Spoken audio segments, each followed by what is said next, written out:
Welcome to Commando Lock. I'm Patrick, and I'm going to give you a tour of how we manufacture our products here. We're unique because we take from raw to finished product right here in America. Commando Lock was established in 2006, but its roots go back through 3 generations of fathers and sons, perfecting the art of progressive stamping process. The same process is now used to create the strongest, most reliable padlocks on the market. Making locks tougher to pick requires intricate, highly finessed components, beginning with the drawn wire used to create the rivets. The boron shackle gives the lock cut resistant strength that's 50% tougher than a traditional hardened shackle.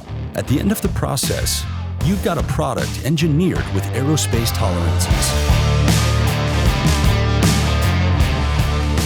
Commando Lock, the toughest padlocks made right here in the USA.